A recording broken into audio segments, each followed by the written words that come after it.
Hello बच्चों, चलिए प्रश्न को देखते हैं। प्रश्न है पीसीएल 5 के निर्माण में रिक्त स्थान संकर्ण प्रयुक्त होता है एवं इसकी आकृति रिक्त स्थान होती है।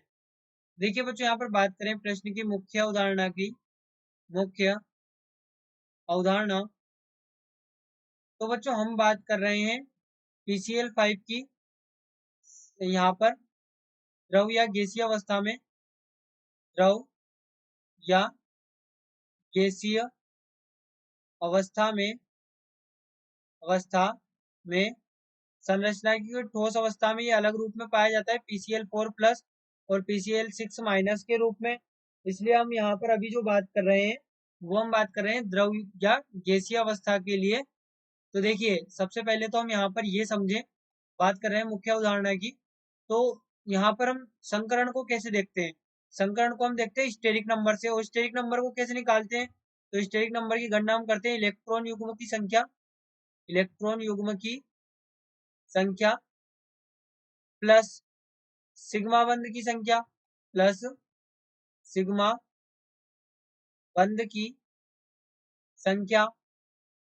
अब देखिए होता क्या है, हमारे पास में जो PCl5 है, PCl5 इसकी संरचना किस प्रकार से होगी? तो ये PCl अब देखिए दो Cl तो यहाँ पर इस प्रकार से लगे होंगे और उसके बाद में एक Cl यहाँ पर लगा होगा और एक Cl इसके नीचे की ओर लगा होता है और तीसरा Cl यहाँ पर ये देखिए अल्टीमेटली इसकी संरचना यूं होगी कुछ इस प्रकार। ये यहाँ पर फॉस्फोरस, ये क्लोरीन और यहाँ पर ये क्लोरीन। अब ये देखिए ये होता क्या है कि ये कुछ इस प्रकार से होता है। यहाँ पर ये बंद कुछ इस प्रकार से होगा। अब एक क्लोरीन यहाँ पर होगा और एक क्लोरीन नीचे की ओर होगा, तो ये यहाँ पर एक त्रिकोण के रूप में हो जाता है। ये यहाँ पर एक त्रिकोण रूपी हो जाता है इस प्रकार से।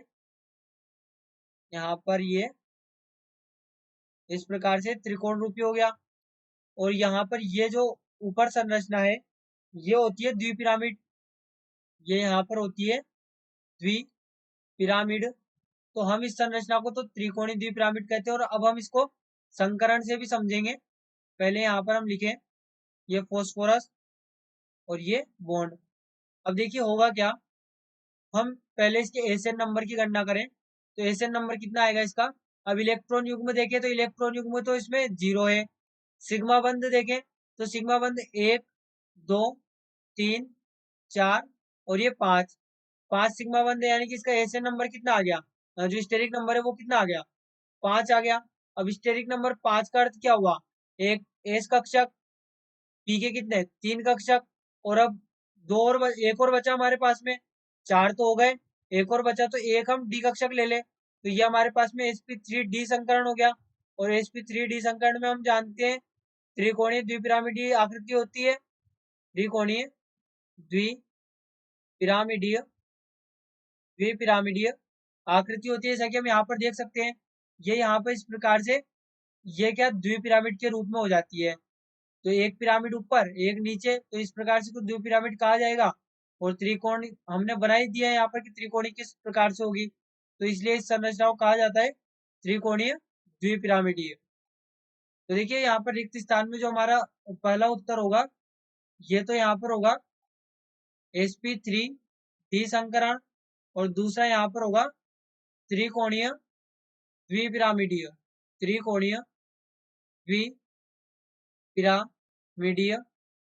और इसके अलावा जो मुख्य बात हमें याद रखनी है वो यहाँ पर है कि ये जो संरचना लिखी है ये हमने लिखी है PCl5 की द्रव या गैस अवस्था में, क्योंकि ठोस अवस्था में ये हम यहाँ पर लिख रहे हैं नोट करके कि जो ठोस अवस्था होती है, ठोस अवस्था में PCl5 यहाँ पर PCl4+ और PCl6- के रूप में होता है। PCl6- के रूप में होता है, जहां पर जो PCl4+ है ये तो होता है चतुष्फलकीय और जो PCl6- है ये होता है अष्टफलकीय। तो बच्चों आशा करते हैं आपको प्रश्न समझ आया होगा। धन्यवाद।